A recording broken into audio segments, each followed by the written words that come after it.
Still some big questions. Kevin Stefanski talked about how that new-look Browns defense will line up in Week 1, and who exactly is going to be the starters.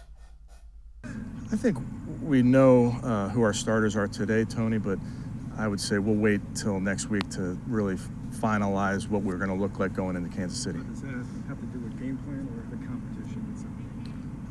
I'd say a little bit of both. I know we have to set that depth chart, and we will, but at the end of the day, we'll play a lot of guys. We really will. We'll wave guys in, especially on the defensive front. So we'll work through all that next week. Let's welcome in Dan Labbe, Browns beat reporter for the Plain Dealer and cleveland.com. And Dan, when you hear that, might not be as big of a deal who starts because there's a lot of depth on this defense now. Yeah, it's kind of the old basketball saying, right? It's not who starts, it's who finishes. I think the Browns are going to do a lot of mixing and matching, like Kevin Stefanski said. That defensive line, I'm really fascinated to see how aggressively they sub guys in and roll guys in and out, because Joe Woods was saying, week to week, they could go really fast or they could go really big. And I just wonder how much they'll do that, even within games. And you have a guy like Jeremiah Owusu-Koramoah who can, maybe you don't want him on the field right now for like 60 snaps, but if you can find 20 to 30 snaps where he can make a really big impact, that's important. So I think that's really what the Browns are going to seek with some of these younger players and some of these guys they've added as depth pieces throughout the offseason. Now, Kevin Stefanski, as we figured, didn't want to tip his hand as to who's going to start. Who do you think you see out there when the game begins with Tyreek Hill, Travis Kelce, Patrick Mahomes on the other side of the line? I really think at corner we're going to see Greg Newsome. I've sensed that really from the minute camp started, and I know Greedy Williams was getting a lot of those first team reps, and when Denzel Ward was out, it was Greedy that kind of moved up to that number one, but I just don't know that was really indicative of anything. So I think at corner we're going to see Greedy Williams.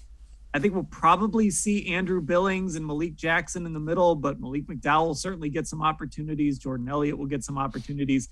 Linebackers the most fascinating. Anthony Walker will start at Mike, but will JOK start on the outside, or will it be Mac Wilson? We'll see One Takitaki, who was back on the field, be that starting outside linebacker next to Anthony Walker. I think that's interesting.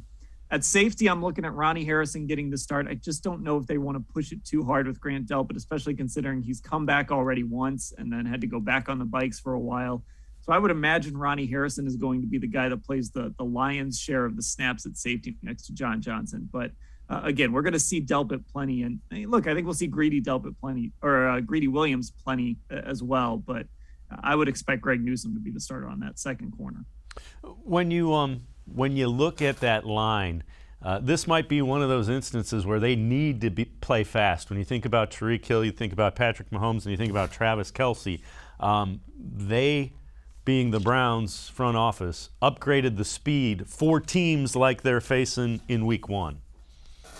Yeah, exactly. And so much of it comes down to how Patrick Mahomes plays. We talk so much about quarterbacks that get the ball out and, spread the ball around. Mahomes is not afraid to take those deep drops. He probably drops deeper than any quarterback in the NFL. He's not afraid to move around. He holds the ball a long time because he knows he can get it down the field. He trusts his arm strength.